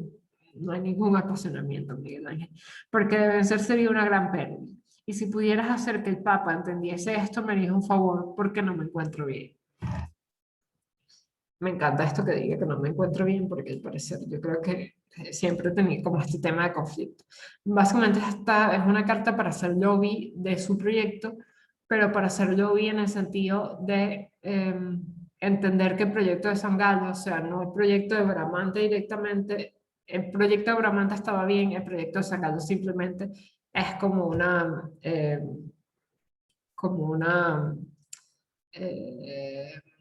puñalada trapera al de Bramante. Básicamente le está hablando de como que todo el desarrollo, vamos a ver que la escala también es mucho mayor, que todo el desarrollo de esta doble girándola lo que hace es como cerrar la luz, y además me encantan todos estos delitos que él describe acá. Básicamente entonces, ¿qué es lo que hace Miguel Ángel? Si decide que el proyecto de San Carlos no vale la pena, pero el de Bramante era el que era, o sea, era lo que tal. De alguna manera es como que si simplificara Bramante. Yo siempre me lo pregunto, a mí me parece que lo simplifica en el sentido de que hay mucha más como unidad en este que el de Bramante. Y hay mucho menos de lo de los fractales, o sea, de este desdoblamiento y hay mucho más de un cuerpo unitario.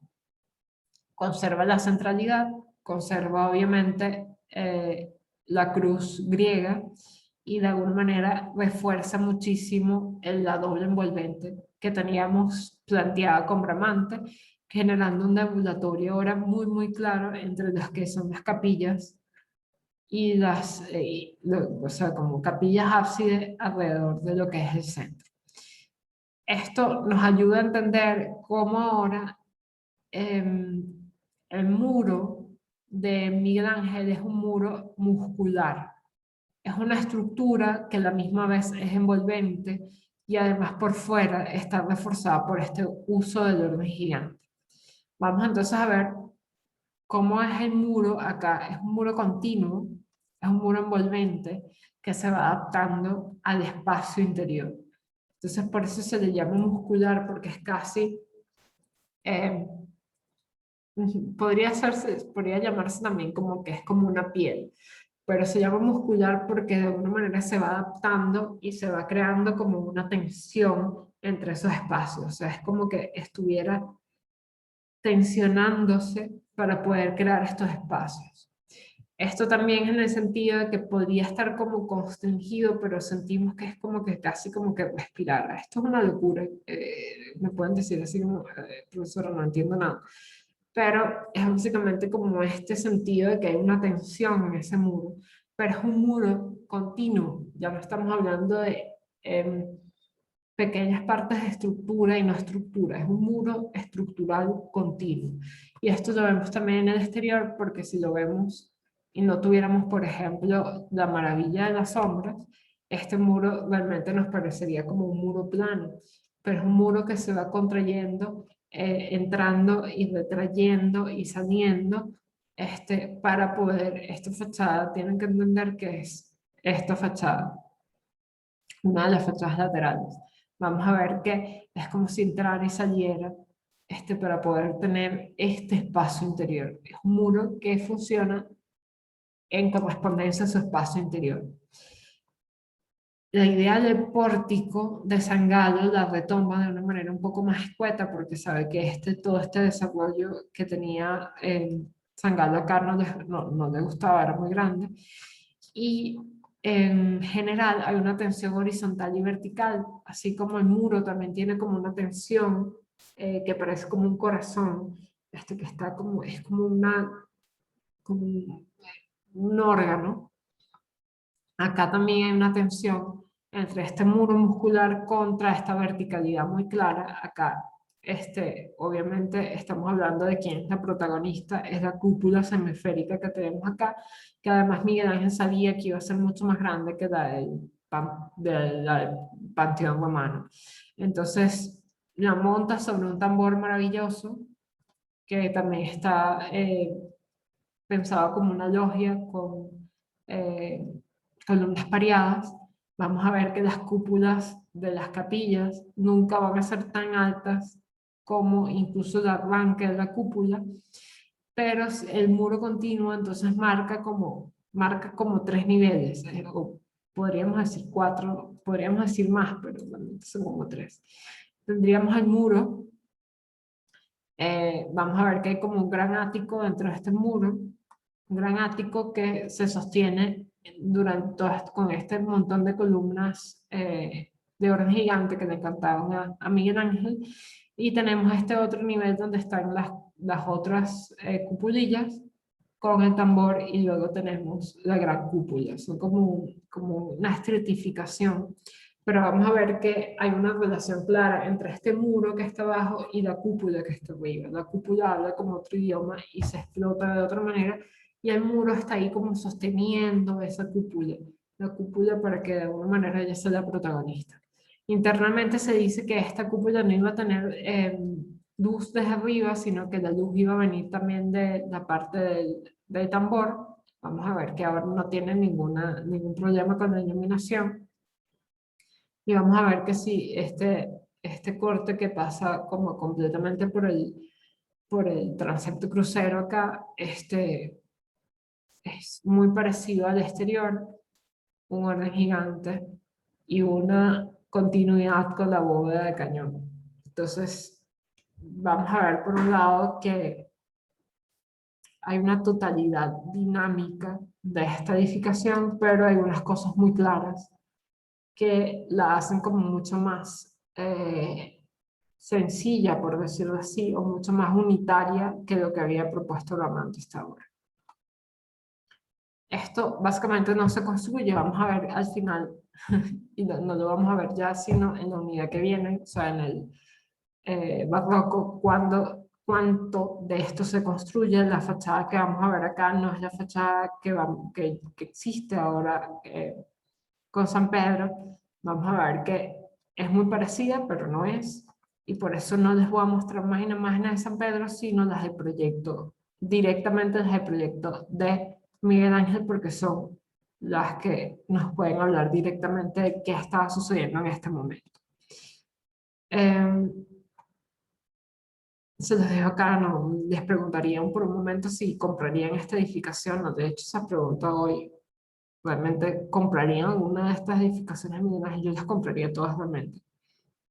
¿Por qué? Porque me habla mucho del arquitecto que las hace, nos habla mucho del gran genio que está detrás y no, voy a leer un poco, voy a saltarme acá para poder leer algo de Benevol, que creo que está en esta página. Ajá.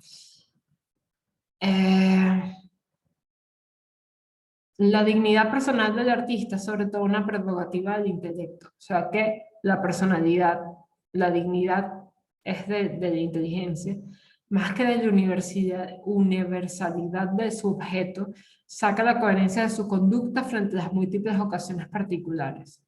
Es como el arquitecto se comporta ante las circunstancias, que son distintas, porque Bramante nos enseñó ahora que los contextos responden, o no, que hay que responder a los contextos y que hay que responder de una manera individualmente a estos contextos. Entonces, la universalidad de alguna manera se pierde, la universalidad que decía que existía con Alberti y con Brunelleschi. Ya no hay una seguridad de que el conocimiento de los principios intelectuales que ya existían del humanismo sea suficiente para hacer frente a todas las posibles ocasiones. ¿Qué más hay que saber? O sea, ¿qué más? Hay que saber si las leyes que tenemos no son suficientes para responder a estas circunstancias. Entonces, cae así el concepto intelectual de la personalidad. Empezamos a tener ahora no solo intelecto, sino personalidad, sustituido por el concepto ético, o sea, cómo respondemos nosotros moralmente a la situación. Para nosotros familiar, la coherencia no está ya garantizada por la seguridad en el conocer, sino por la firmeza en el obrar, o sea, cómo se obra. Y no ya es una prerrogativa descontada, sino una conquista que hay que renovar continuamente. Ya el arquitecto no está diciendo, está conquistando cada vez que realiza una obra. De alguna manera es como una batalla, cada obra es una batalla y ahora va a conquistar ese espacio con cada una de esas batallas. Entonces el equilibrio entre las tradiciones locales y la tradición común de clasicismo es posible hasta el momento en que se coloquen en distintos planos culturales, las primeras en el campo contingente y la segunda en el trascendente.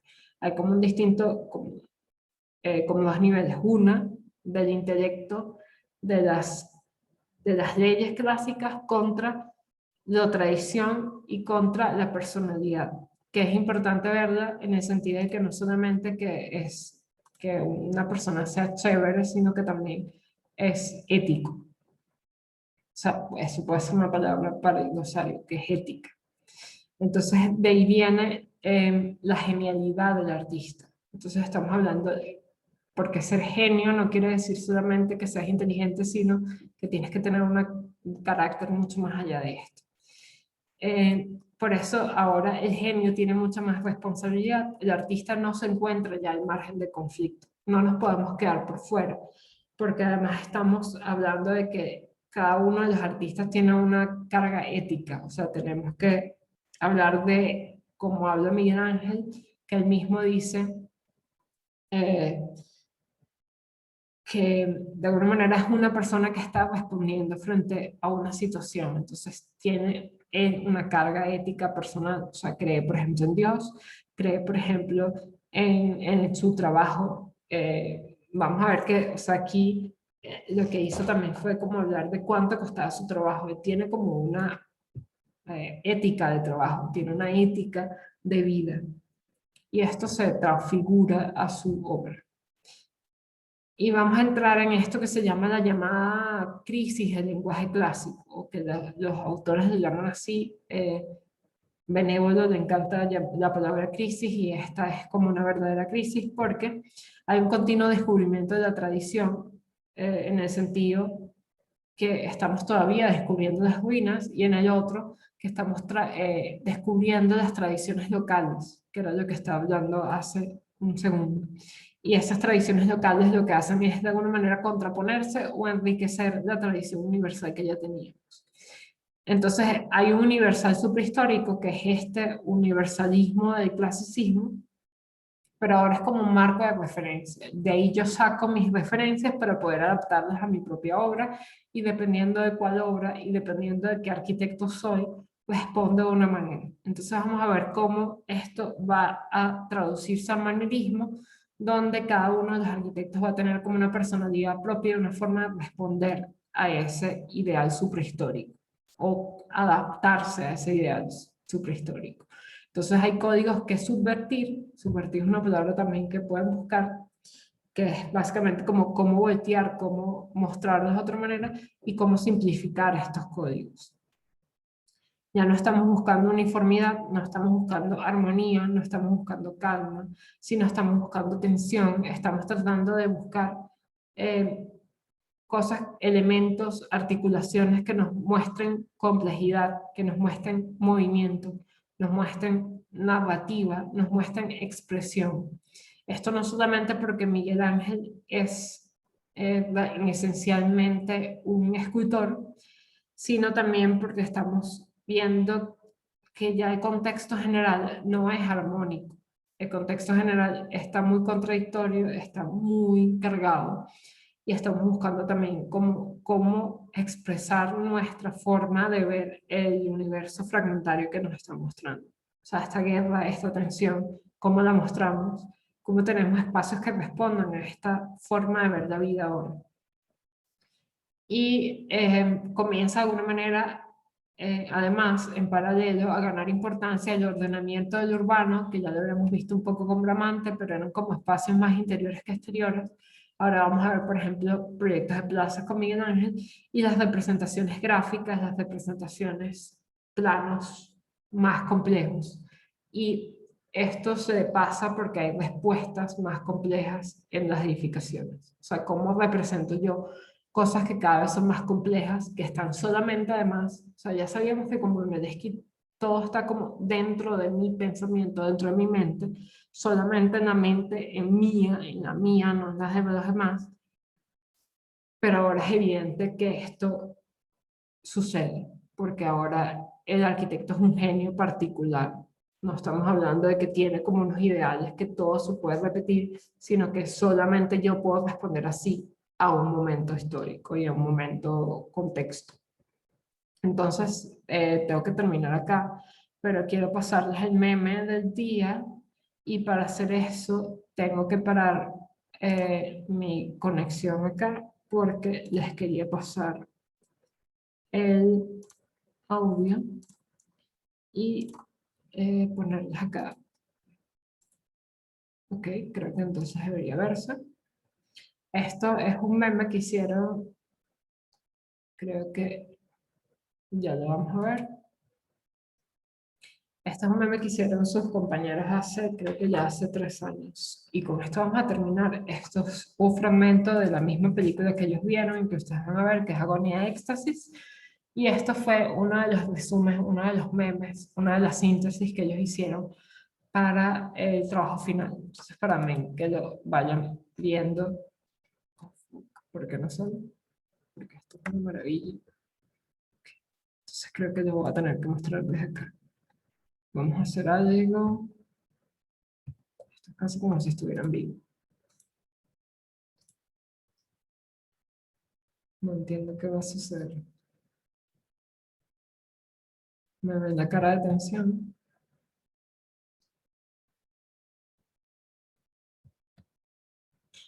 No sé qué sucedió aquí. Ya va, vamos a hacer algo. Si no, se las voy a deber. Errores en todas partes. Eh,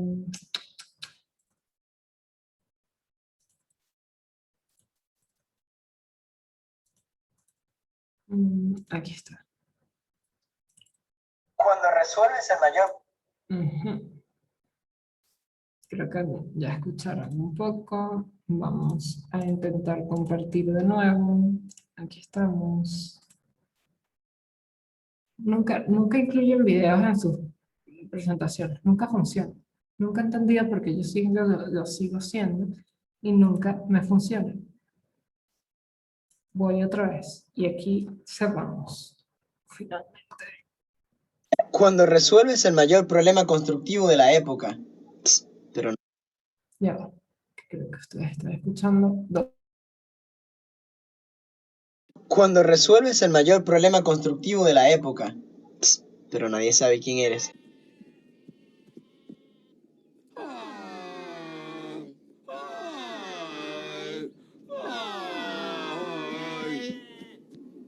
¡Quítate tú! Cuando sabes que ya tienes reconocimiento y autoridad. Estas retorcidas masas de carne, estos torturados músculos. Ningún griego hubiera pintado así. ¡Vergonzoso! Bien, Buonarroti, ¿qué tienes que decir? ¡Nada! El macho. Pintaré a las criaturas humanas como Dios las creó, en la gloria de su desnudez. Pero hacedlo al menos al modo de los griegos. ¡No a mi modo! El macho. Ok, entonces ya lo vieron, este meme, y esto es claramente lo que está sucediendo ahora. Hay ahora una manera de hacerlo y es a mi manera. Ya no estamos hablando de la manera de los griegos y los romanos, sino estamos hablando de mi manera, que responde sí a las reglas de los griegos y los romanos, pero es la mía. Y esto es importantísimo que se le quede la manera de Miguel Ángel para la próxima clase. Les recuerdo otra vez, el Kahoot todavía no lo he montado, se los voy a pasar al Telegram y les aviso cuando esté esta clase acá. Les voy a recordar al final de este video, o sea, voy a dejar como un par de segundos que pueda para que puedan tener también los playlists ahí puestos al final de este video cuando termine acá. Así que me despido por ahora y creo que es suficiente por el momento y no les quiero hacer tantas más preguntas, pero lo importante es básicamente, ahora los dejé de ver, esto es una maravilla. Ok, pánico. Básicamente lo que quiero es que piensen o reflexionen sobre el rol del arquitecto, sobre cómo estamos cambiando, sobre cuáles son las cosas que ustedes creen que ven que son más contradictorias acá y cuáles son sus edificaciones favoritas. Creo que estas son las tres cosas que quisiera saber, porque es una clase muy compleja y es suficiente. Así es. Nos vemos.